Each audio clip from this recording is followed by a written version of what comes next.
আমরা আজকে যেই পড়াটা পড়ার চেষ্টা করব সেটা হচ্ছে রাদারফোর্ডের আলফা কণা বিচ্ছুরণ পরীক্ষা। একটি বিষয় মনে রাখতে হবে, আমরা মনে করি খাতায় হেডিং দিতে পারো, মনে করি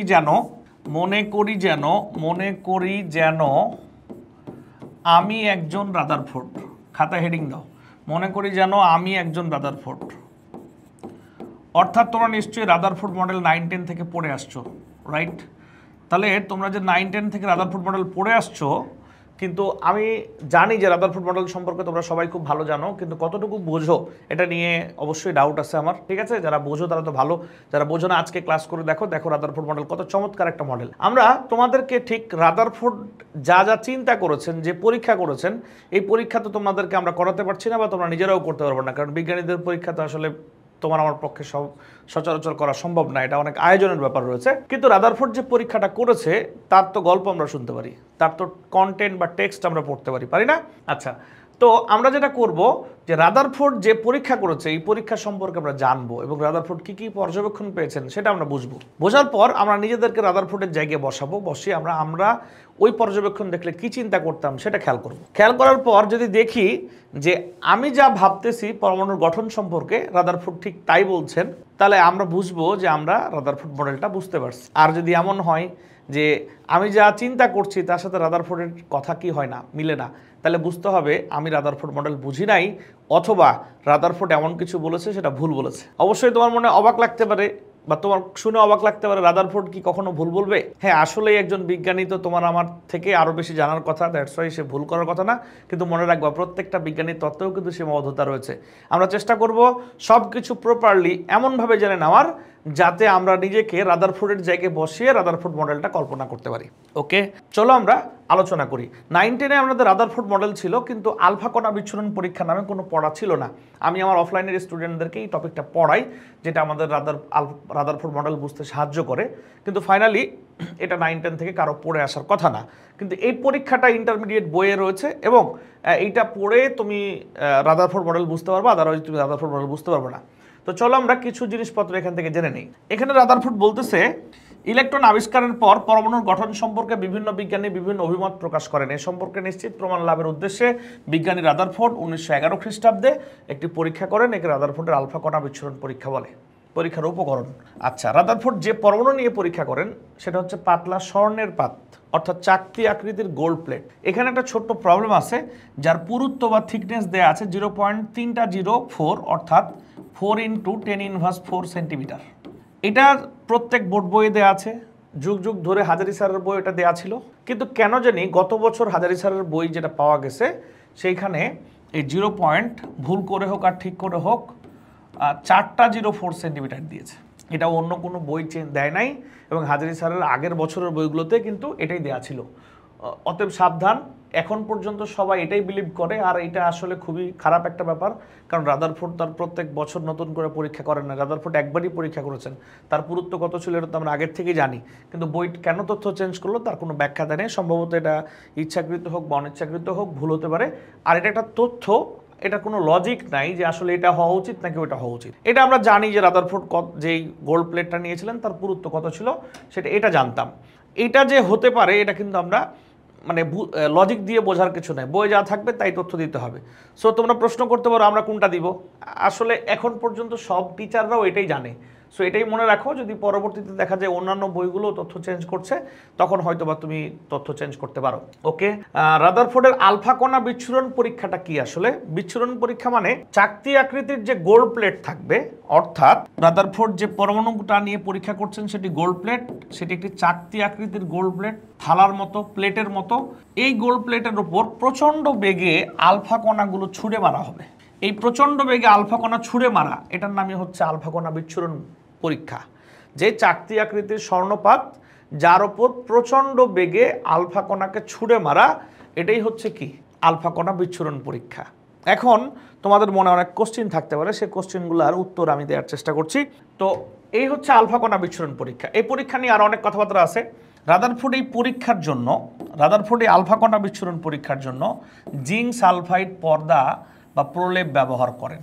আচ্ছা, অর্থাৎ তিনি যে গোল্ড প্লেটটা ব্যবহার করেন তার পেছনে এমন একটা পর্দা দেন বা প্রলেপ দেন যেটা হচ্ছে জিঙ্ক সালফাইড পর্দা ZNS।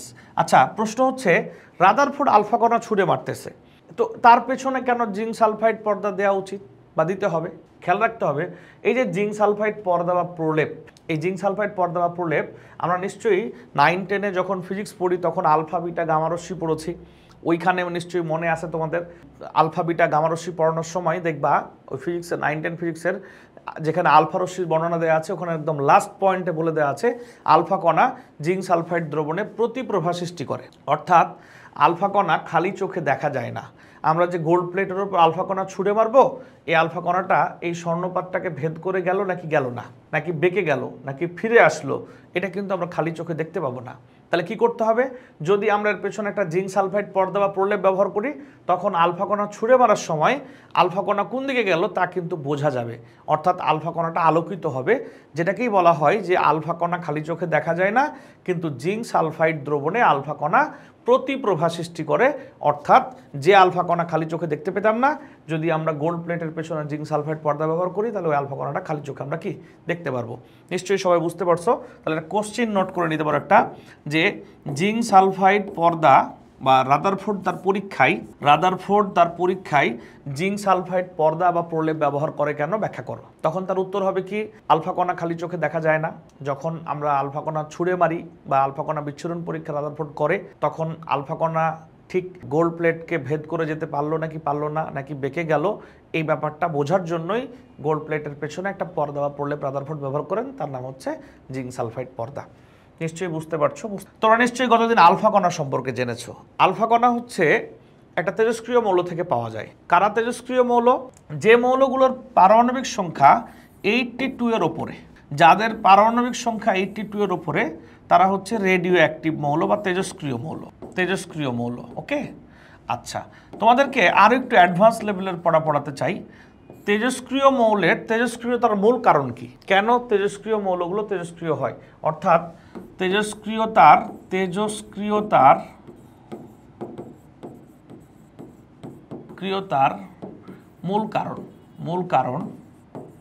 মূল কারণ হচ্ছে, দেখো খেয়াল করে দেখো, আমি বোঝাচ্ছি তারপর ব্যাখ্যা দিচ্ছি। ধরুন একটা পরমাণু, নর্মাল পরমাণু, তোমরা একটু কমেন্ট করে জানাও তো এই দুইটার মধ্যে কোনটা রেডিও অ্যাক্টিভ পরমাণু আর কোনটা সাধারণ পরমাণু, কোনটা তেজস্ক্রিয় আর কোনটা তেজস্ক্রিয় না, একটু কমেন্ট করে জানাও দেখি। তুমি কি কখনো ভেবে দেখেছো যে ইউরেনিয়াম কেন তেজস্ক্রিয়, সোডিয়াম কেন তেজস্ক্রিয় নয়? আচ্ছা, খেয়াল করে দেখো, দেখবা তুমি যা ভাবতেছো তার উত্তর পেয়ে গেছো। এখানে দেখো প্রোটন সংখ্যা হচ্ছে 11টা, নিউট্রন সংখ্যা 12টা, অর্থাৎ প্রোটন সংখ্যা নিউট্রন সংখ্যা প্রায় সমান। কিন্তু এইখানে দেখো প্রোটন সংখ্যা হচ্ছে 92টা আর নিউট্রন সংখ্যা হচ্ছে 146। তাহলে একই পরমাণুর নিউক্লিয়াসে থাকা দুইটা কণিকা, কোন পরমাণুর নিউক্লিয়াসে থাকা দুইটা কণিকা, যার একটা আরেকটার দেখো প্রোটন সংখ্যা নিউট্রন সংখ্যা প্রায় সমান, কিন্তু এইখানে কি প্রোটন সংখ্যার থেকে নিউট্রন সংখ্যা কি অনেক বেশি? তাহলে চিন্তা করো, এর নিউক্লিয়াসটা অত্যন্ত অস্থিতিশীল, অর্থাৎ এর নিউক্লিয়াসকে যদি আমরা অল্প আঘাত করি, এই নিউক্লিয়াসটা কি হবে? ভেঙে যাবে। কারণ প্রোটন আর নিউট্রনের অনুপাত কি নাই, ঠিক নাই। এখানে দেখো প্রোটন আর নিউট্রন কিন্তু প্রায় সমান, আর এখানে প্রোটন অপেক্ষা নিউট্রন কি অনেক বেশি। তাহলে তেজস্ক্রিয় তার মূল কারণ প্রোটন ও নিউট্রন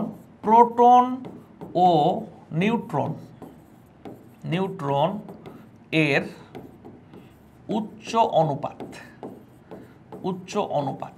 তাহলে তেজস্ক্রিয় পদার্থের তেজস্ক্রিয়তার মূল কারণ প্রোটন ও নিউট্রনের উচ্চ অনুপাত। ওকে, তাহলে নিশ্চয়ই বুঝতে পারছো, ক্লিয়ার কিনা? অর্থাৎ যাদের পারমাণবিক সংখ্যা 82 এর ওপরে, তারা মূলত তেজস্ক্রিয় পরমাণু হয়। যারা তেজস্ক্রিয় পরমাণু হয় তারা কেন তেজস্ক্রিয় হয়?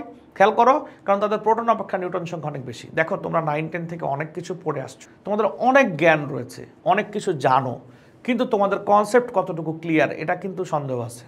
দেখো তোমাদের অনেক বিষয়ের হয়তো কনসেপ্ট ক্লিয়ার না, আমরা প্রত্যেকটা জিনিস একদম খুঁটিয়ে এমনভাবে বেসিক তৈরি করার এবং কনসেপ্ট ক্লিয়ার করার চেষ্টা করব, যাতে তোমরা ইন্টারমিডিয়েট কেমিস্ট্রি নিয়ে আর ভয় না থাকো। খেয়াল রাখতে হবে, একটা বিষয় খেয়াল রাখতে হবে, যদি শুরুতেই গুণগত রসায়ন পড়তে চমৎকারভাবে কনসেপ্ট ক্লিয়ার করতে না পারো, বেসিক ক্লিয়ার করতে না পারো, অর্থাৎ ফাউন্ডেশনটা তৈরি করতে না পারো, অন্য চ্যাপ্টারগুলো তোমার জন্য কঠিন হয়ে যাবে। তাহলে তোমরা একদম লেগে থাকো, প্রতিটা জিনিস আমি খুঁটিয়ে বলে দিচ্ছি, ধারাবাহিকভাবে বলে দিচ্ছি।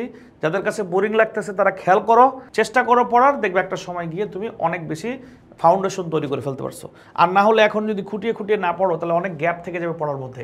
ওকে, তো ঠিক তেমনই আমরা এই যারা তেজস্ক্রিয় পরমাণু হয় তাদের নিউক্লিয়াস ভাঙলে অর্থাৎ তাদের রেডিও অ্যাক্টিভিটির কারণে আমরা ওখান থেকে আলফা বিটা গামা রশ্মি পাই এবং আলফা রশ্মি আমরা যেটা বিচ্ছুরণ করব তা উৎপাদন করতে হলে এমন একটা মৌল নিতে হবে যার পারমাণবিক সংখ্যা হচ্ছে 82 এর ওপরে। তাহলে পারমাণবিক সংখ্যা 82 এর ওপরে এমন মৌল রাদারফোর্ড কোনটা ব্যবহার করেছিলেন? দেখো, রাদারফোর্ড আলফা কণা বিচ্ছুরণ করার জন্য যে পরমাণু ব্যবহার করেছিলেন সেটা হচ্ছে রেডিয়াম। আর রেডিয়ামকে রেখেছিলেন কার ওপর? লেডের তৈরি ব্লকের ওপর। তাহলে আমাদের পরীক্ষণীয় পরমাণু ছিল গোল্ড, আর তার পেছনে ছিল জিঙ্ক সালফাইড পর্দা। আর যে মৌল থেকে আলফা কণা উৎপাদন করা হয় সেটা হচ্ছে রেডিয়াম, আর তাকে রাখা হয় লেডের তৈরি ব্লকের ওপর। চলো আমরা সামনের দিকে এগোই। কার্য পদ্ধতি, আচ্ছা এটা নিয়ে আমরা এমন কোনো কথা না বলি। এই দেখো, এটা হচ্ছে ইন্টারনেট থেকে পাওয়া একটা ছবি, বোঝানো হচ্ছে এটা হচ্ছে গোল্ড প্লেট যার থিকনেস হচ্ছে 4 × 10⁴ সেন্টিমিটার। এটা লেডের তৈরি ব্লক যার মধ্যে রাখা আছে আলফা কণা, এবং প্রচণ্ড বেগে এই আলফা কণাগুলো এই পরমাণুর উপর ছুঁড়ে মারা হচ্ছে। ছুঁড়ে মারলে কি হচ্ছে? দেখো, অসংখ্য আলফা কণা সোজা ওই পারে চলে যাচ্ছে, সোজা ওই পারে চলে যাচ্ছে। কিছু আলফা কণা যাওয়ার সময় দেখো বেঁকে যাচ্ছে, সোজা পথে গেছে কিন্তু গিয়ে বেঁকে গেছে। আর খুবই অল্প সংখ্যক আলফা কণা ব্যাক করছে। অর্থাৎ আমরা যে চিত্রটা আঁকার চেষ্টা করছিলাম এইখানে বা এঁকেছিলাম, সেখানে এই ঘটনা ঘটে। দেখো, এই যে এরকম ঘটনা ঘটে, এই আলফা কণাগুলো এই পারে একটু বেঁকে যায়, কোনোটা বেঁকে যায়, হ্যাঁ, অনেকগুলা সোজা চলে যায় ওই পারে, অনেকগুলা সোজা চলে যায়, আর খুবই অল্প আলফা কণা ডিরেক্ট ব্যাক করে। এই যে এমন কিছু হয়, খেয়াল করি আমরা, এমন কিছু হয়। এই যে এটা দেখো ব্যাক করেছে, ওকে, কিছু বেঁকে গেছে। তো চলো আমরা রাদারফোর্ডের পর্যবেক্ষণটা জেনে নেই। রাদারফোর্ডের পর্যবেক্ষণ জেনে নেওয়ার পর আমরা নিজেরা চিন্তা করে দেখবো আমরা রাদারফোর্ডের জায়গায় হলে কি বলতাম। তো পর্যবেক্ষণ, রাদারফোর্ড যে পরীক্ষা করলেন তার পর্যবেক্ষণ কি আমরা একটু জানবো। 1 নাম্বার হচ্ছে 99% আলফা কণা সোজা ওই পারে চলে যায়। 99% আলফা কণা সোজা ওই পারে চলে যায়। 2 নাম্বার হচ্ছে কিছু আলফা কণা এদের পথ বেঁকে যায়। দেখো, চিন্তা করো, 99% আলফা কণা শুধু ওই পারে যায় না, সোজা চলে যায়, মানে বাধাহীনভাবে চলে যায়। তোমরা আলফা কণা বিচ্ছুরণ পরীক্ষার যে পড়াটা আমি তোমাদের পড়াচ্ছি খুব মন দিয়ে শোনো। কিছু আলফা কণা বেঁকে যায়, আর কিছু আলফা কণা ডিরেক্ট ব্যাক করে, ডিরেক্ট ব্যাক করে। তাহলে কি হয়? 99% আলফা কণা সোজা ওই পারে চলে যায়, কিছু আলফা কণা বেঁকে যায়, আর কিছু আলফা কণা ডিরেক্ট ব্যাক করে। যে আলফা কণা ডিরেক্ট ব্যাক করে তা হচ্ছে 20,000 আলফা কণার মধ্যে 20,000-এর মধ্যে একটি আলফা কণা, একটি আলফা কণা। খেয়াল করছো কত কম? মানে 99% আলফা কণা সোজা ওই পারে চলে যাচ্ছে, তো বাকি থাকে মাত্র 1%। এই 1%-এর মধ্যে খুব অল্প সংখ্যক আলফা কণা ওই পারে যায় ঠিকই, কিন্তু বেঁকে যায়। তার চাইতে অনেক অল্প সংখ্যক আলফা কণা, প্রায় প্রতি 20,000 আলফা কণার মধ্যে একটি আলফা কণা ডিরেক্টলি ব্যাক করে। তাহলে তুমি এবার এই হচ্ছে রাদারফোর্ড যে পরীক্ষাটা করলেন, আলফা কণা পরমাণুর উপর ছুঁড়ে মারলেন, সেইখানে তিনি পর্যবেক্ষণ হিসাবে এই 3টা ঘটনা দেখতে পেলেন। আমরাও যদি করতাম এরকম পরীক্ষা, বা আমাদের যদি এখন এই পরীক্ষা করার সুযোগ থাকতো, তাহলে হয়তো রাদারফোর্ডের মতো আমরাও এই 3টা পর্যবেক্ষণ দেখতে পেতাম। তাহলে আমরা এখন নিজেদেরকে রাদারফোর্ডের সাথে কম্পেয়ার করি, রাদারফোর্ডের জায়গায় বসিয়ে দেখি যে রাদারফোর্ডের জায়গায় আমরা থাকলে কি সিদ্ধান্ত নিতাম। চলো আমরা চিন্তা করি। আচ্ছা, তো দেখা যাক, চিন্তা করে দেখো, এই যে আমরা চিত্রটা এঁকেছি, এখানে যে আলফা কণাগুলো আমরা ছুঁড়ে মারলাম, এই যে দ্বিধনাত্মক আলফা কণাগুলো আমরা ছুঁড়ে মারতেছি, এই আলফা কণাগুলোর মধ্যে প্রায় 99% আলফা কণা ওই পারে শুধু চলেই যাচ্ছে না, সোজা ওই পারে চলে যাচ্ছে। এটা কি প্রমাণ করে? এটা প্রমাণ করে পরমাণুর অধিকাংশ জায়গায় ফাঁকা। যদি পরমাণুর অধিকাংশ জায়গায় ফাঁকা না হতো, তাহলে কিন্তু ডিরেক্টলি আলফা কণা ওই পারে চলে যেত না, একটু এঁকে বেঁকে হলো যেত, বা এতগুলো আলফা কণা যেতে পারতো না। অল্প আলফা কণা না, কিন্তু 99% আলফা কণা সোজা ওই পারে চলে যায়। ক্লিয়ার ব্যাপারটা? তাহলে এই 99% আলফা কণা সোজা ওই পারে চলে যাওয়া আমাদেরকে প্রমাণ করাই, কি প্রমাণ করাই? যে পরমাণুর অধিকাংশ স্থানই ফাঁকা। তবে একটা কথা মনে রাখতে হবে, এই ফাঁকা স্থানে ইলেকট্রন থাকতে পারে। কেন ইলেকট্রন থাকতে পারে, বা ইলেকট্রন থাকলে কেন আলফা কণা ওই পারে যাওয়ার সময় বাধা পাবে না? চিন্তা করে দেখো, মনে করো তুমি যে জায়গায় আছো এই জায়গায় দুইটা গাড়ি মনে করো দুইটা প্রাইভেট কার সংঘর্ষ লাগছে, তাহলে ব্যাপারটা কি কখন এরকম হবে যে একটা প্রাইভেট কারের সংঘর্ষে আরেকটা প্রাইভেট কার 1 কিলোমিটার দূরে গিয়ে পড়বে? এটা কিন্তু হওয়ার সুযোগ নাই। কেন নাই? কারণ ওই গাড়ি দুইটার ভর এবং বেগ প্রায় কাছাকাছি, অর্থাৎ দুইটা গাড়ি কাছাকাছি বেগ নিয়ে চলে এবং দুইটা গাড়ির ভরও কাছাকাছি। কিন্তু এবার কল্পনা করো তো, যদি একজন বাইসাইকেল আরোহী অনেক বেশি ক্ষিপ্ত হয়ে একটা চলন্ত ট্রেনকে ধাক্কা দেয়, তাহলে কি হবে? তাহলে নিশ্চয়ই বাইসাইকেল আরোহীর ধাক্কায় ট্রেন ছিটকে পড়ে যাবে, না কি মনে করো তুমি? কমেন্ট করে জানাও। নিশ্চয়ই বাইসাইকেল আরোহী যদি প্রচণ্ড রাগান্বিত হয়ে প্রচণ্ড বেগে চলন্ত ট্রেনকে ধাক্কা দেয়, কি হবে? বাইসাইকেল আরোহী ট্রেনকে যে ধাক্কা দিয়েছে, ট্রেন এটা বুঝতেই পারবে না। আর ট্রেনের সামনে গিয়ে যদি বাইসাইকেল আরোহী পড়ে, তো বাইসাইকেল সহ কয়েক কিলোমিটার দূরে গিয়ে পড়বে। নিশ্চয়ই তোমরা একমত হবা। তার মানে কি দাঁড়ালো ঘটনা? ট্রেন কেন বাইসাইকেল আরোহীকে বাইসাইকেল আরোহী এত ক্ষেপে গিয়ে রাগান্বিত হয়ে ট্রেনকে ধাক্কা দিল, কিন্তু ট্রেন কেন বুঝলো না? কারণ ট্রেনের বেগ বাইসাইকেল আরোহীর বেগের থেকে অনেক বেশি এবং ট্রেনের ভর বাইসাইকেল আরোহী এবং বাইসাইকেল দুজন মিলে ভরের থেকেও অনেক অনেক গুণ বেশি। তাহলে এত ভারী একটা বস্তুর সামনে যখন চলন্ত একটা বস্তুর সামনে যখন একটা অনেক কম ভারী একটা বস্তু বাধা হয়ে দাঁড়াচ্ছে, তখন ওই ভারী বস্তুটা বুঝতেই পারছে না যে তাকে কেউ চলতে বাধা দিচ্ছে। ঠিক তেমনই তোমরা নিশ্চয়ই গত ক্লাস যারা করেছো তারা জানো যে একটা আলফা কণা এবং একটা ইলেকট্রনের ভরের তুলনা করতে গেলে কতটি ইলেকট্রনের ভর সমান একটা আলফা কণার ভর? সবাই কমেন্ট করে জানাও দেখি কতটুকু মনে আছে। বলো, একটি আলফা কণার ভর সমান কতটি ইলেকট্রনের ভর? তোমাদেরকে যারা গত ক্লাস করো নাই তারা করে নিবা। এই দেখো, এই জন্য ক্লাস বুঝতে একটু অসুবিধা হচ্ছে, হ্যাঁ, কারো হয়তো বা। এই দেখো, আলফা কণা মানে হচ্ছে দ্বিধনাত্মক চার্জযুক্ত হিলিয়াম নিউক্লিয়াস। এখানে দেখো প্রোটন আছে 2টা, নিউট্রন আছে 2টা। তো প্রোটন নিউট্রনের ভর সমান, তাহলে একটি আলফা কণার ভর ইকুয়াল 4টি পি এর ভর মানে প্রোটনের ভর। আবার আমরা জানি একটি প্রোটনের ভর ইকুয়াল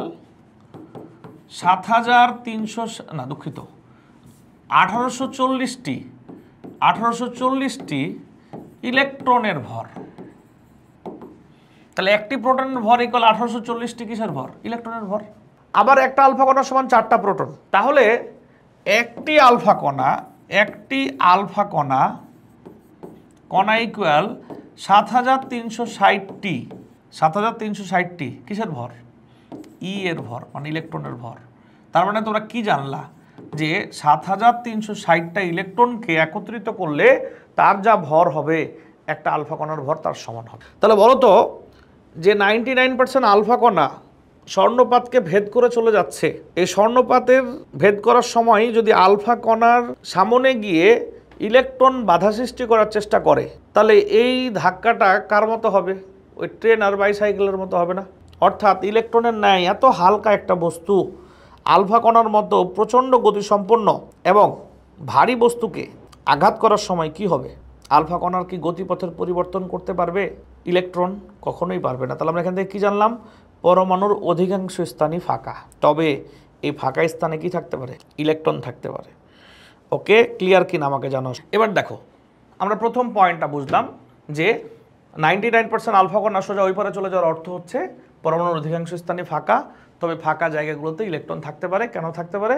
কারণ হচ্ছে ইলেকট্রন আলফা কণার গতিপথের কোনো পরিবর্তন করতে পারবে না। দ্বিতীয় বিষয় বুঝো, যদি এই কক্ষপথগুলোতে অর্থাৎ পরমাণুর এই ফাঁকা জায়গাগুলোতে প্রোটন বা নিউট্রন থাকতো, তাহলে হয়তোবা প্রোটন বা নিউট্রন আলফা কণাকে থামিয়ে দিতে না পারলেও আলফা কণার গতিকে কিছুটা হলেও চেঞ্জ করে দিতে পারত। কারণ কি জানো? কারণ হচ্ছে একটা আলফা কণার ভর 4টা প্রোটনের ভরের সমান। তাহলে আমরা বলছি না যে আলফা কণা মানে থেকে প্রোটন ভারী, আমরা বলছি আলফা কণাই ভারী, কিন্তু অনেক বেশি ভারী না, তো সামান্য একটু ভারী। তাহলে যদি এই কক্ষপথের এই জায়গাগুলোতে কি থাকতো? প্রোটন বা নিউট্রন থাকতো, তাহলে এত পার্সেন্ট অর্থাৎ 99% আলফা কণা কখনোই কিন্তু ওই পারে যেতে পারতো না। তার মানে এই ঘটনা কি প্রমাণ করে?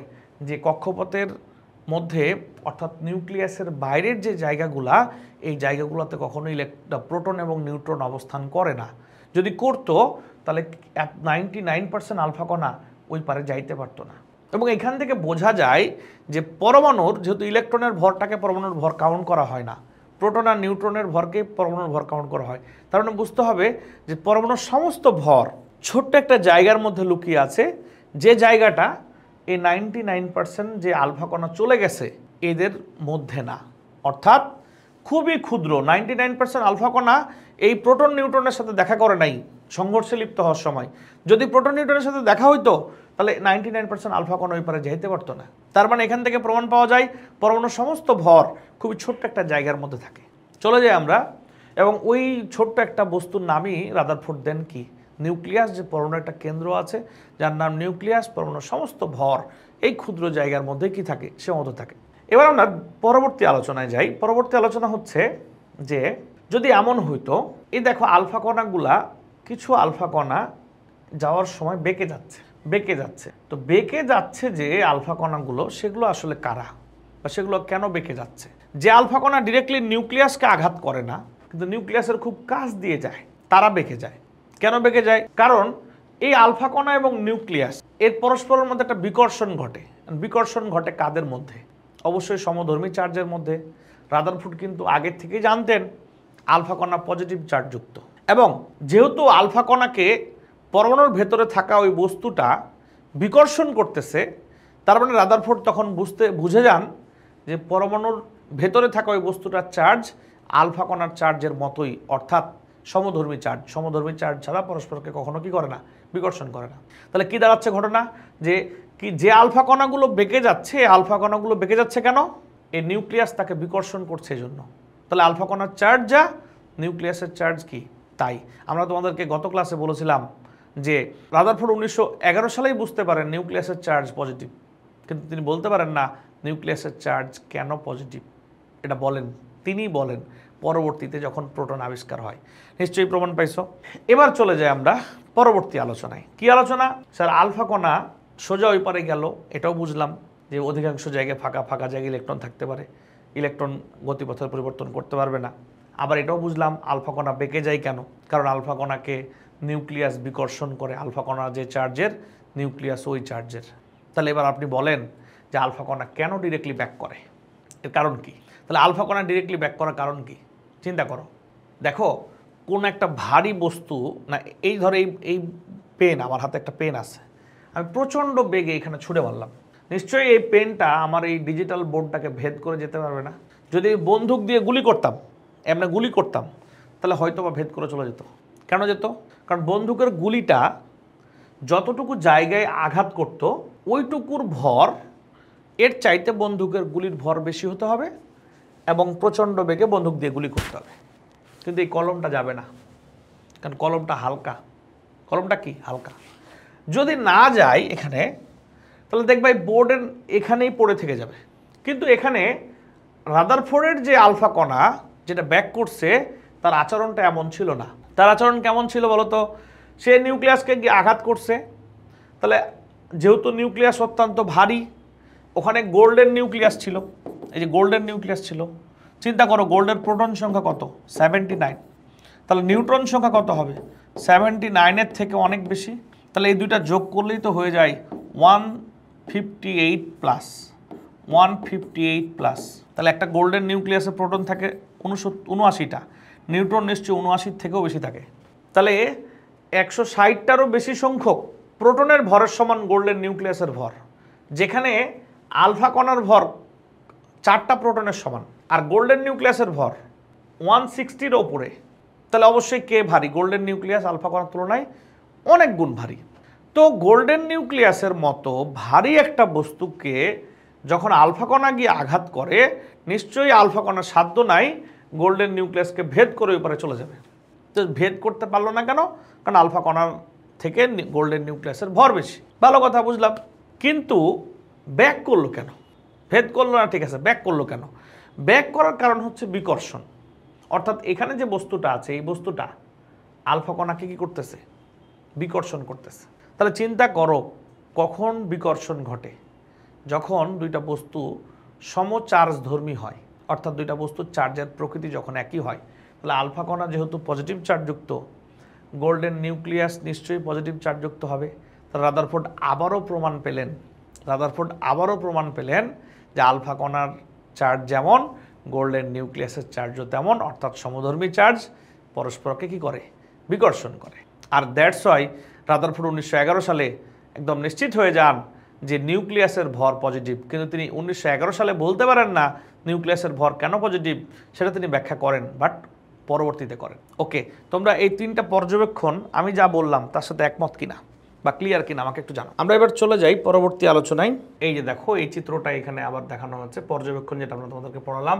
99% আলফা কণা এই পাত ভেদ করে সোজাসুজি চলে যায় এবং জিঙ্ক সালফাইড পর্দাকে দীপ্তমান করে। তো মাত্র কয়েকটি তাদের পথ বেঁকে যায়। খুব কম সংখ্যক আলফা কণা, প্রায় 20,000-এর মধ্যে একটি আলফা কণা সোজা বিপরীত দিকে ফিরে আসে। দেখো এখান থেকে সিদ্ধান্ত, অর্থাৎ রাদারফোর্ড যে সিদ্ধান্ত নিয়েছে তার সাথে আমরা কতটুকু মতামত প্রদর্শন করছি আমরা সেটা খেয়াল করব। এখানে বলা হচ্ছে পরমাণুর অধিকাংশ স্থানই ফাঁকা। যেহেতু আলফা কণার তুলনায় ইলেকট্রনের ভর অতি নগণ্য, সেহেতু এই ফাঁকা স্থানে ইলেকট্রন থাকতে পারে, তবে এর আলফা কণার গতিপথের কোনো পরিবর্তন আনতে পারে না।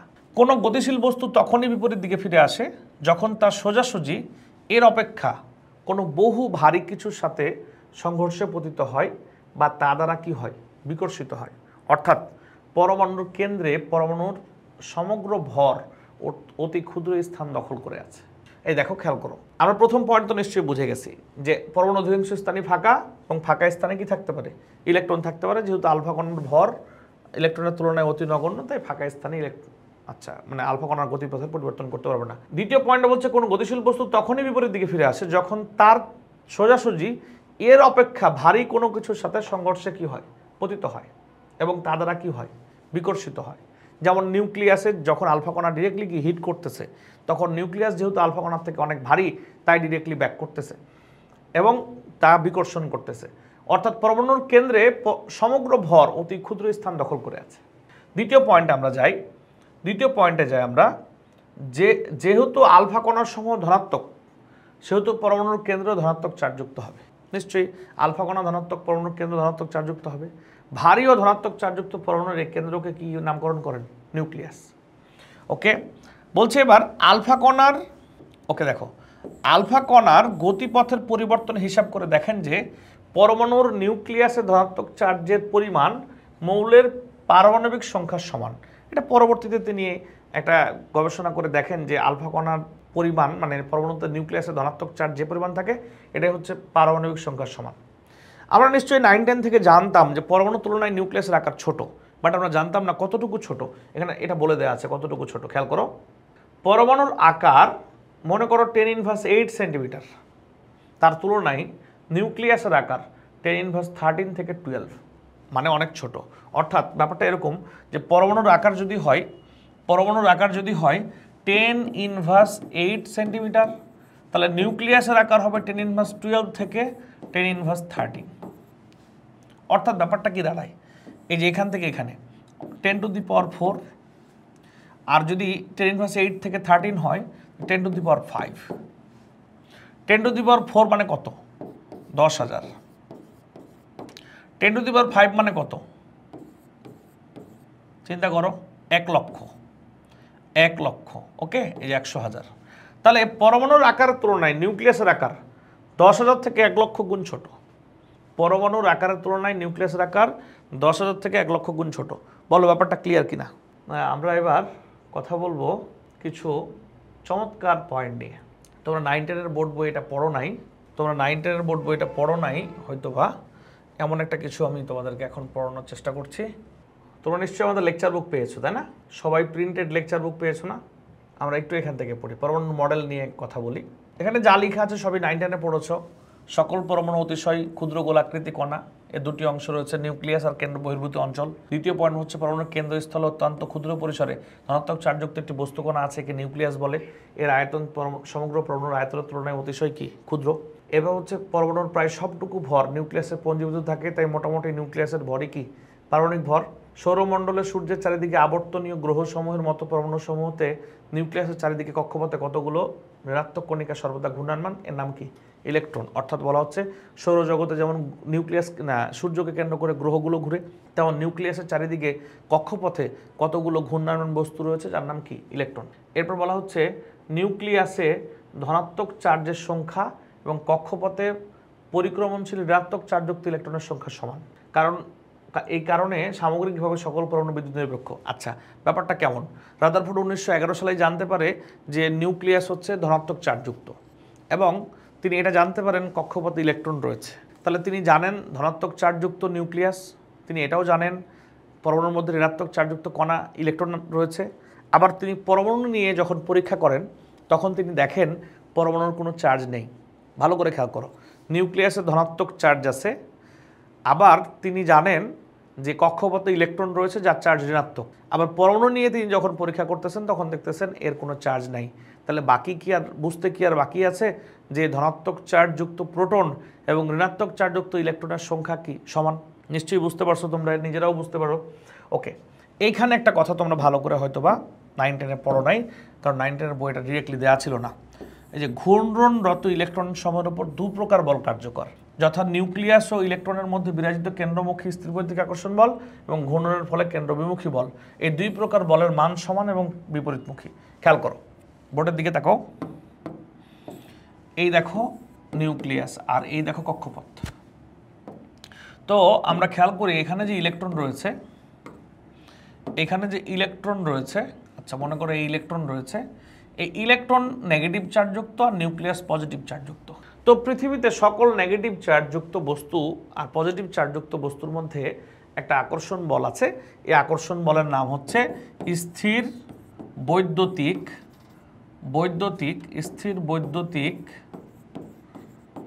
আকর্ষণ বল বা ইলেকট্রোস্ট্যাটিক ফোর্স।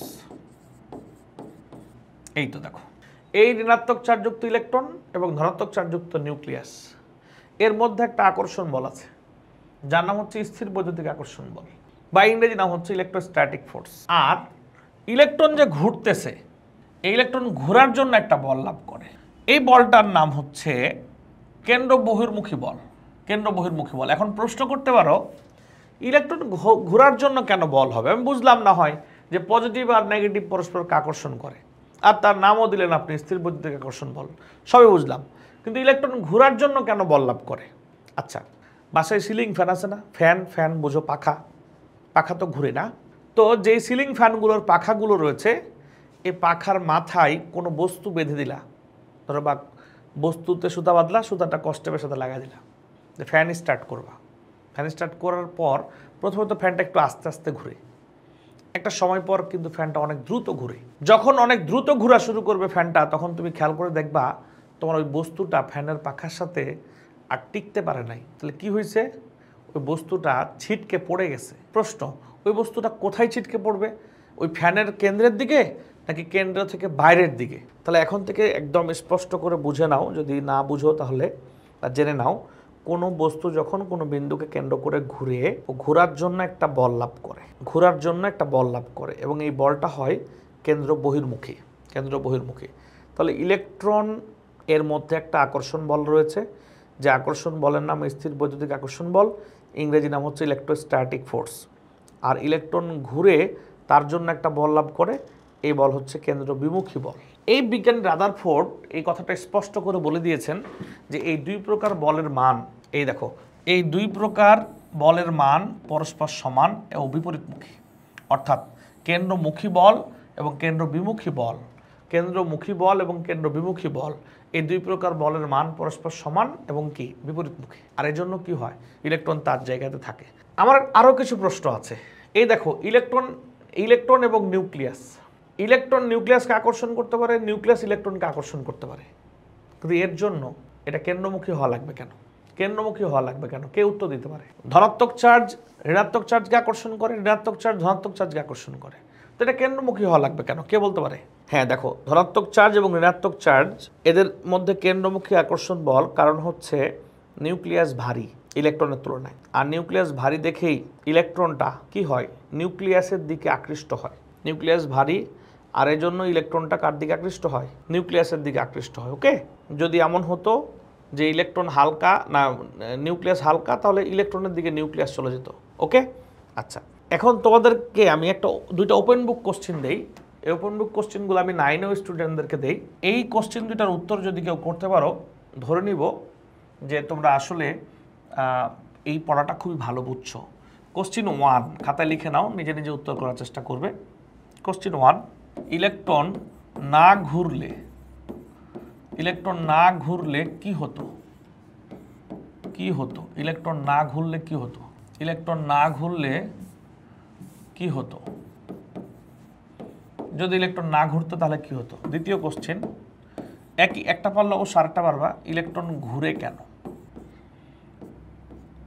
প্রথম কোশ্চেন হচ্ছে ইলেকট্রন না ঘুরলে কি হতো, দ্বিতীয় কোশ্চেন ইলেকট্রন ঘুরে কেন। দুটো ওপেন বুক কোশ্চেন দিলাম। ওপেন বুক কোশ্চেন,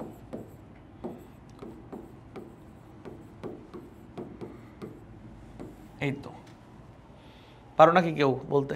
ওকে, দেখো খেয়াল করো, আমি উত্তর দিয়ে দিচ্ছি তোমাদেরকে। হ্যাঁ, উত্তর দিয়ে দিচ্ছি। এই দেখো নিউক্লিয়াস, আর এই দেখো কক্ষপথ, এই হচ্ছে ইলেকট্রন। দেখো ইলেকট্রন যদি না ঘুরে তাহলে এর বহির্মুখী বল কাজ করবে না, এই বলটা উৎপন্ন হবে না। আমি দেখো এই মার্কারটাকে 2 হাত দিয়ে টানতেছি, যদি আমার 2টা হাত সমান হয়, সমানভাবে টানে মার্কারটাকে, তাহলে এইটা যেখানে ছিল সেখানেই থাকবে। যদি কেউ একটু বেশি টানে কোনো হাত, তাহলে যেদিকে বেশি টানবে ওদিকে চলে যাবে। যদি এই হাত টানা বাদ দিয়ে দেয় কি হবে? পুরোপুরি এদিকে চলে আসবে। এই ইলেকট্রনের উপর 2 প্রকার বল কার্যকর, একটা হচ্ছে কেন্দ্রমুখী যেটা চার্জের জন্য হয়েছে, আর হচ্ছে কেন্দ্র বিমুখী। এই 2 প্রকার বলের মান পরস্পর কি সমান। তো যদি ইলেকট্রন না ঘুরতো তাহলে বহির্মুখী বল থাকতো না, এই বাইরের দিকে যে বলটা তাকে টানতেছে এই বলটা থাকতো না। যদি ইলেকট্রন না ঘুরতো তখন থাকতো কোনটা বল? একটাই বল, সেটা কোনটা? কেন্দ্রমুখী। তখন কি হতো চিন্তা করো, তখন ইলেকট্রনটা কেন্দ্রে পড়ে যেত। আর যদি ইলেকট্রন তার জায়গা থেকে কেন্দ্রে নিউক্লিয়াসের উপর পতিত হয় তাহলে পরমাণু ধ্বংস হয়ে যাবে। তাহলে এই কোশ্চেনটা হুবহু বয়ে নেয়, আমার নিজের কনসেপ্ট থেকে বানানো একটা কোশ্চেন, পরীক্ষায় তেমন আসে না, বাট এটা বুঝতে সাহায্য করে অনেক কিছু। তাও একবার ঢাকার এক কলেজে ক্লাস টেস্ট পরীক্ষাটা দিয়ে দিছিল, ইলেকট্রন না ঘুরলে কি হতো। তাহলে ইলেকট্রন না ঘুরলে কি হতো? বহির্মুখী বল থাকতো না, আর বহির্মুখী বল যখন থাকতো না তখন বল কাজ করতো একটাই, কারণ পজিটিভ নেগেটিভ চার্জের জন্য যে বল, এটা তো ন্যাচারাল বল, এটা তো তার জন্ম থেকেই আছে, এটা তো আর চেঞ্জ করার সুযোগ নাই।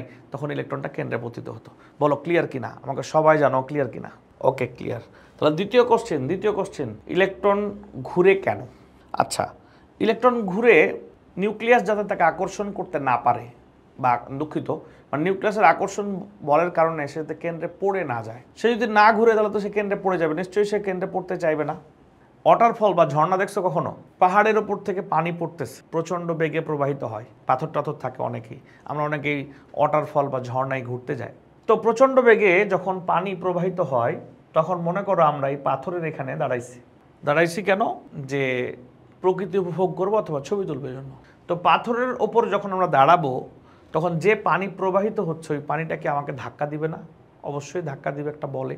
তুমি খেয়াল করো যে সৃষ্টিকর্তা আমাদের ব্রেনে এমন কিছু দিয়ে দিছে, তুমি এই পাথরের উপর দাঁড়িয়ে থাকবা, তোমাকে একটা বল ধাক্কা দিচ্ছে, তুমি যদি এরকম হেল্পলেস থাকো, মানে উদাস থাকো, মেন্টালি না নাও যে তোমাকে পানি ধাক্কা দিতে পারে, তোমাকে কিন্তু ঠিকই ভাসিয়ে নিয়ে যাবে। প্রতি বছর এরকম ওয়াটারফলে গিয়ে কমপক্ষে 2-1 জন বিশ্ববিদ্যালয়ের শিক্ষার্থী কিন্তু ক্ষতিগ্রস্ত হয়, আহত বা নিহত হয়। কিন্তু দেখো ঠিকই তোমার ব্রেন কিন্তু ক্যালকুলেট করে ফেলে যে আমাকে ধাক্কা দিচ্ছে, তাই আমাকে কি করতে হবে? এখানে শক্ত করে দাঁড়িয়ে থাকতে হবে, অর্থাৎ যে বলে আমাকে ধাক্কা দিচ্ছে ঠিক তার বিপরীতমুখী বল আমার নিজের উৎপন্ন করতে হবে। মজার একটা ব্যাপার কি দেখো, আমরা কিন্তু ওখানে কেউ মিটার মেপ নিয়ে যায় না যে ওখানে কি বলে ধাক্কা দিবে সেটা মেপে দেখি না, যাতে যদি মানে আমরা ওখানে ঠিক কোনো ওই জায়গাতে যদি আমরা ঠিক যে বলে ধাক্কা দিচ্ছে ওই পরিমাণ বল উৎপন্ন না করে তার থেকে কম অথবা বেশি বল উৎপন্ন করি, বেশি বল উৎপন্ন করলে উল্টা দিকে পড়ে যাব, কম বল উৎপন্ন করলে ভাসিয়ে নিয়ে যাবে। ঠিক যতটুকু বলে আমাকে ধাক্কা দিচ্ছে আমি কিন্তু ততটুকু প্রতিক্রিয়া বল তৈরি করি। তুমি না বুঝলেও কিন্তু আমাদের ব্রেন ঠিকই ক্যালকুলেট করে নেয়। ঠিক এই ঘটনাটা ইলেকট্রনের জন্য ঘটে। ইলেকট্রনকে নিউক্লিয়াস যে বলে আকর্ষণ করে, নিউক্লিয়াস ইলেকট্রনকে যে বলে আকর্ষণ করে ঠিক সমপরিমাণ বহির্মুখী বল ইলেকট্রন তৈরি করে। কিভাবে? ঘোরার মাধ্যমে। তাহলে ইলেকট্রন তার নিজের জায়গায় টিকে থাকতে চায়, যদি ইলেকট্রন না ঘুরে বহির্মুখী বল উৎপন্ন না করে তাহলে সে জানে যে তাকে নিউক্লিয়াস কি করবে? তার দিকে টেনে নিয়ে পতিত করবে এবং পরমাণু ধ্বংস হয়ে যাবে। তাহলে ইলেকট্রন মূলত নিউক্লিয়াস যেহেতু তাকে টানে আকর্ষণ বল দ্বারা, ওই আকর্ষণ বলকে প্রতিহত করার জন্য ইলেকট্রন তার জায়গায় ঘুরে। নিশ্চয়ই তোমরা এই পড়াটা 9-10-এও এগুলো পড়েছো, 9-10 থেকে জানো, কিন্তু আমার মনে হয় তোমরা এখন বুঝতে পারছো। আসলে কতটুকু বুঝছো আমাকে একটু জানাও। ঠিক আছে, আমরা চলে যাই। যদি তোমরা রাদারফোর্ড মডেল ভালো করে বুঝে থাকো, তাহলে আমরা এখন রাদারফোর্ডের সীমাবদ্ধতা নিয়ে আলোচনা করব। নিশ্চয়ই রাদারফোর্ডের সীমাবদ্ধতা 9-10 থেকে পড়েছো, তোমাদের ক্লিয়ার থাকা উচিত। কিন্তু আমার ধারণা হয়তোবা তোমরা একটা পয়েন্ট ক্লিয়ার না, কারণ 9-10-এর বইয়ে এটা ঠিক মতো লেখা ছিল না, মানে ভুল লেখা ছিল না, কিন্তু আরও ডিটেল লেখা উচিত ছিল। সেটা হচ্ছে ম্যাক্সওয়েলের তত্ত্ব। বাকি পয়েন্টগুলো তোমরা নিশ্চয়ই পারো, রাদারফোর্ডের সীমাবদ্ধতাগুলো আমি একটু দেখাচ্ছি, বাকি পয়েন্টগুলো পারো তোমরা, হয়তোবা। কিন্তু একটা পয়েন্ট নিয়ে তোমাদের বেশি সমস্যা, তোমাদের এইটা পড়াতে হবে কিনা আমাকে জানাও। ম্যাক্সওয়েলের রাদারফোর্ডের সীমাবদ্ধতা পড়াতে হবে নাকি তোমরা পারো, এগিয়ে যাবো, আমাকে একটু জানাও। এই কথা অনস্বীকার্য যে রাদারফোর্ড পরমাণু মডেলের মূল বক্তব্য পরমাণুর গঠন সম্পর্কে সঠিক নির্দেশনা প্রদান করে, কিন্তু তারপরেও কিছু সীমাবদ্ধতা রয়েছে। চলো আমরা এটা নিয়ে একটু আলোচনা করি, কি সীমাবদ্ধতা রয়েছে। বলছে এই মডেলকে সৌর মডেলের গঠনের সঙ্গে সাদৃশ্যপূর্ণ দেখানো হচ্ছে। সৌর মডেলের গ্রহগুলো তড়িৎ নিরপেক্ষ এবং তারাদের পরস্পরের মধ্যে মহাকর্ষ নিয়মে আকর্ষণ বিদ্যমান, কিন্তু পরমাণুর কক্ষপথে আবর্তনকারী ইলেকট্রনগুলো ঋণাত্মক চার্জযুক্ত এবং এরা পরস্পরকে কি করে, বিকর্ষণ করে। এগুলো নর্মাল বিষয়, তোমরা জানো। আচ্ছা, আমাকে একটু জানাও যে এটার কোন পয়েন্ট তোমরা পারো না। হ্যাঁ, তোমাদের কাছে তো বইয়ের হার্ড কপি আছে, যারা পাও নাই তারা নিয়ে নিবা।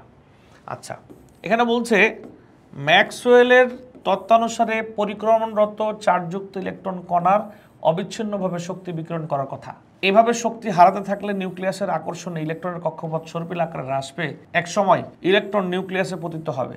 এতে রাদারফোর্ডের বর্ণিত পরমাণু মডেলেই আর কোনো অস্তিত্ব থাকে না। অর্থাৎ বলা হচ্ছে এই 2 নাম্বার পয়েন্টটাই ইম্পর্টেন্ট, যেটা তোমরা হয়তোবা ভালো করে বোঝো কিনা আমি জানি না, মজার ব্যাপার বোঝো। এখানে কি হয়েছে আসলে, ম্যাক্সওয়েলের তত্ত্ব, রাদারফোর্ড মডেল, এটা নিয়ে কী হয়েছে? রাদারফোর্ড ঠিক ছিল নাকি ম্যাক্সওয়েল ঠিক ছিল, নাকি দুজনেই ঠিক ছিল? আসলে ব্যাপারটা কি এত ক্লিয়ার করে খোলাসা করে 9-10-এর বই লেখা নেই। মূল ব্যাপারটা ছিল রাদারফোর্ড না ম্যাক্সওয়েলের একটা তত্ত্ব রাদারফোর্ড মডেলের আগের থেকেই প্রচলিত। অর্থাৎ ম্যাক্সওয়েলের একটা তত্ত্ব কমিউনিটিতে তখন প্রচলিত ছিল। কি ছিল? যে পরমাণুতে না, দুঃখিত, কোনো চার্জযুক্ত বস্তু যখন কোনো বিন্দুকে কেন্দ্র করে ঘুরবে তখন সে শক্তি হারাবে এবং কেন্দ্রে পতিত হবে। অর্থাৎ ম্যাক্সওয়েলের তত্ত্বটা ছিল এরকম যে কোনো চার্জযুক্ত বস্তু নট ইলেকট্রন, চার্জযুক্ত বস্তু, সে ইলেকট্রনকে নিয়ে কিছু বলে নাই, সে বলছে কাকে নিয়ে, চার্জযুক্ত বস্তু। তার কথা হচ্ছে কোনো চার্জযুক্ত বস্তু যখন কোনো বিন্দুকে কেন্দ্র করে ঘুরবে, ঘুরতে ঘুরতে শক্তি হারাবে এবং কেন্দ্রে পতিত হবে, এটা চার্জযুক্ত বস্তু হবে, সে শক্তি হারাবে এবং কেন্দ্রে পতিত হবে। কি ব্যাপারটাকে ক্লিয়ার? এখন তুমি এটার বাস্তবে প্রমাণ দেখো।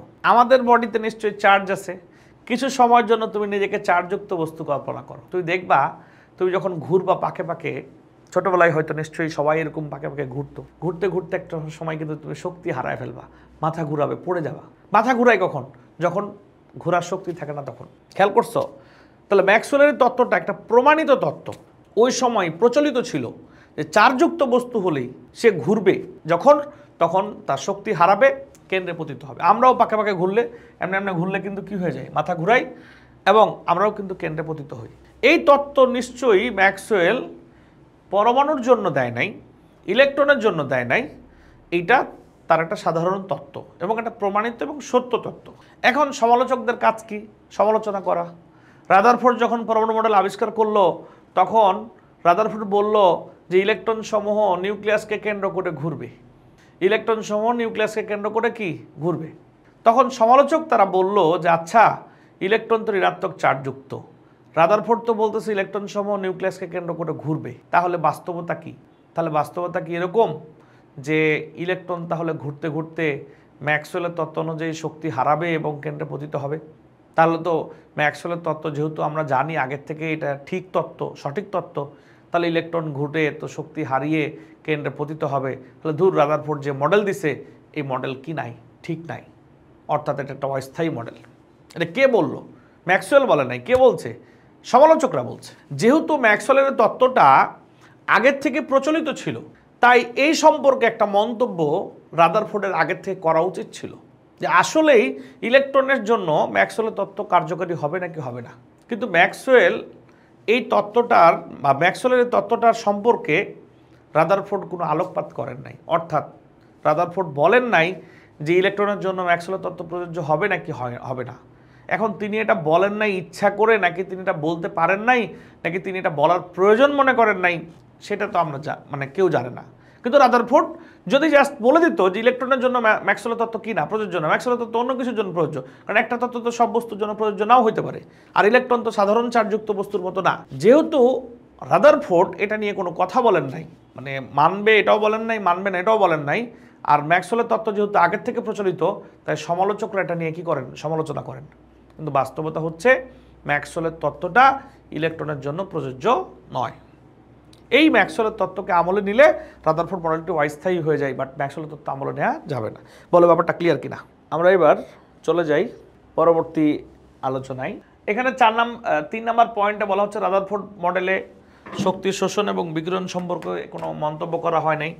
অর্থাৎ এই যে রাদারফোর্ড মডেলে শক্তি শোষণ এবং বিকিরণ সম্পর্কিত কোনো ব্যাখ্যা দেওয়া হয় নাই। 4 নম্বর বলা হচ্ছে ঘূর্ণনরত ইলেকট্রনের কক্ষপথের আকার ও আকৃতি সম্পর্কে কোনো ধারণা দেওয়া হয়নি মডেলে। এটা বলা হচ্ছে যেসব পরমাণুতে বহু ইলেকট্রন আছে সে সব ক্ষেত্রে ইলেকট্রনগুলো নিউক্লিয়াসকে পরিক্রমণ করে সে সম্পর্কে কোনো উল্লেখ এই মডেলে নেই। এগুলো সবগুলো দেওয়া আছে, হ্যাঁ, এগুলো তুমি আগে থেকে জানো। যদি রাদারফোর্ড মডেল নিয়ে কোনো কোশ্চেন করতে চাও কমেন্ট করো, আর যদি কোশ্চেন না করতে চাও সবাই ক্লিয়ার লিখো বা ডান লিখো। আমরা যদি এটা ডান লিখো তোমরা, আমরা 2 মিনিট পরে বোর মডেলে চলে যাব। সবাই একটু ক্লিয়ার কিনা আমাকে জানাও। বোর মডেলের মোটা দাগে 3টা পয়েন্ট। প্রথমটা হচ্ছে শক্তি শোষণ বিকিরণ সম্পর্কিত মতবাদ। আচ্ছা, বোর মডেল পড়ার পূর্বে আমরা একটু দেখি আজকে পড়া কতটুকু শিখলা একটু বুঝে নিই। এটা রাদারফোর্ড মডেল এবং বোর মডেল থেকে দেখা যাক কে পারে কত। আমরা একটু তোমরা যদি মোটামুটি রাদারফোর্ড মডেল বুঝে থাকো, আমরা একটু অ্যাডভান্স পড়া যায় যেগুলো থেকে ভর্তি পরীক্ষায় কোশ্চেন আসবে। ওকে, এটা হচ্ছে নিউক্লিয়াস, এটা প্রথম কক্ষপথ, এটা দ্বিতীয়, এটা তৃতীয়, এটা চতুর্থ। মনে করো এখানে ইলেকট্রন আছে, এই যে ইলেকট্রন, এই ইলেকট্রন, এই ইলেকট্রন, এই ইলেকট্রন। প্রথম কক্ষপথের ইলেকট্রনের বেগ v1, পরেরটা v2, পরেরটা v3, পরেরটা v4। বুদ্ধি খাটায় বলো কোন বেগ বড়, v1, v2, v3, v4? এখানে কোন বেগ বড়, কোন ইলেকট্রনের বেগ বড়? তোমরা নিশ্চয়ই অনেকে এই সূত্র দিয়ে বলতেছো mvr = nh/2 পাই, যেখানে n বড়, কক্ষপথ সংখ্যা বেশি, ওখানে বেগ বেশি, হয়তো এমন কিছু বলতেছো। কিন্তু মনে রাখবা n এবং v এর মধ্যে সম্পর্ক তোমার কাছে দেখে মনে হচ্ছে সমানুপাতিক। এটা কিন্তু বেগ নির্ণয়ের সূত্র না, এটা হচ্ছে কৌণিক ভরবেগ নির্ণয়ের সূত্র। যদি বাম দিকের mvr ডান দিকে mr কে ভাগ করে দাও, v বামে থাকবে, ডান দিকে যদি mr কে ভাগ করে দাও, তখন কিন্তু n এবং v এর মধ্যে সম্পর্ক আর কি থাকবে না, সমানুপাতিক থাকবে না, চেঞ্জ হয়ে যাবে। কথা কি বুঝছো? ক্লিয়ার? তাহলে এই সূত্র দিয়ে কিন্তু আমি কিভাবে কোনটা বেগের অরিজিনাল সূত্র আমি সেটা একদম প্রতিপাদন করে তোমাদেরকে দেখাবো। পরবর্তী 2-3টা ক্লাস পরে প্রতিপাদন করে দেখাবো। মনে রাখবা n এবং কি v এরা পরস্পরের কি, এরা সমানুপাতিক ব্যস্তানুপাতিক, এই সূত্র দিয়ে নির্ণয় করা যাবে না। চলে যাও মূল আলোচনায়। খেয়াল করো, তোমরা একটু চিন্তা করো, এখানে অনেকগুলো ইলেকট্রন আছে, কোন ইলেকট্রনের প্রতি নিউক্লিয়াসের আকর্ষণ বেশি? নিশ্চয়ই যে ইলেকট্রনটা প্রথম কক্ষপথের ইলেকট্রন, যেটা দ্বিতীয়, যেটা তৃতীয়, যেটা চতুর্থ, যে ইলেকট্রনটা কাছে আছে তার প্রতি আকর্ষণ বেশি। আমি বলবা কাছে থাকলে আকর্ষণ বেশি, এটা আপনি বুঝলেন কেমনে? দূরে থাকলে আকর্ষণ কমে যায় কেন? প্রশ্ন করতে পারো কেউ, যদি এই প্রশ্ন এটা কেউ করো না, বাট তোমাদের আরও ক্লিয়ার কনসেপ্ট দেওয়ার জন্য, আধা আইডিয়া না, একদম ফুল ক্লিয়ার ধারণা দেওয়ার জন্য আমরা তোমাদেরকে বলি F = k q1 q2/d²। নিশ্চয়ই পড়েছো তুমি এই সূত্র থেকে, নিশ্চয়ই জানো যে দূরত্ব বাড়লে আকর্ষণ বল কমে যায়। এটা ফিজিক্সের একটা সূত্র। দূরত্ব বাড়লে আকর্ষণ বল শুধু কমেই যায় না, বর্গ আকারে কমে যায়। তাহলে প্রথম কক্ষপথের ইলেকট্রনের প্রতি নিউক্লিয়াসের আকর্ষণটা কি? যেমন দ্বিতীয়, তৃতীয়, চতুর্থ, অর্থাৎ নিউক্লিয়াস থেকে দূরে গেলে আকর্ষণ বল কি ওইটা থাকে নাকি চেঞ্জ হয়ে যায়? নিশ্চয়ই দূরে গেলে আকর্ষণ বল কমে যায়। তাহলে যে ইলেকট্রনের প্রতি নিউক্লিয়াসের আকর্ষণ কম বা আকর্ষণ বল কম, কেন্দ্রমুখী বল কম, নিশ্চয়ই তার বহির্মুখী বলও কম হবে। কারণ আমরা নিশ্চয়ই জানি কেন্দ্রমুখী বল এবং কেন্দ্রবিমুখী বল পরস্পর কি হইতে হবে? সমান হইতে হবে। যদি কেন্দ্রমুখী বল আর কেন্দ্রবিমুখী বল পরস্পর সমান না হয়, তাহলে ইলেকট্রন তো ওই জায়গা থেকে ঘুরবে না। অর্থাৎ কেন্দ্রমুখী বল এবং কেন্দ্র বহির্মুখী বলকে কি হইতে হবে? সমান হইতে হবে। তাহলে যে ইলেকট্রনটা নিউক্লিয়াস থেকে দূরে যাচ্ছে তার বেগ কি, বেশি হবে না কম হবে? নিউক্লিয়াস থেকে দূরে গেলে আকর্ষণ বল কমবে, তাহলে বহির্মুখী বলও কমতে হবে। আর বহির্মুখী বল কখন কম হবে? যখন ইলেকট্রনটা আস্তে ঘুরবে। তাহলে আমি লাস্টবারের মতো বলছি, নিউক্লিয়াস থেকে যত দূরে যাবে ইলেকট্রনের কেন্দ্রমুখী আকর্ষণ বল তো কমবে, কেন্দ্রমুখী আকর্ষণ বল কমলে কেন্দ্র বহির্মুখী বলও কমবে। আর কেন্দ্র বহির্মুখী বল যদি কমে, কখন বহির্মুখী বল কমবে? যখন ইলেকট্রনটা আস্তে ঘুরবে। নিশ্চয়ই ব্যাপারটা ক্লিয়ার হয়ে যাওয়ার কথা। আমি আর বোর মডেল আজকে শুরু করছি না, আগামী দিন বোর মডেল দিয়ে শুরু করব। সবাই ভালো থাকো, সুস্থ থাকো। আজকে ক্লাসটি কেমন লেগেছে তোমরা আমাদেরকে জানিও, আগামীতে আরও ভালো ক্লাস নেওয়ার চেষ্টা করবো। ধন্যবাদ সবাইকে, আল্লাহ হাফেজ।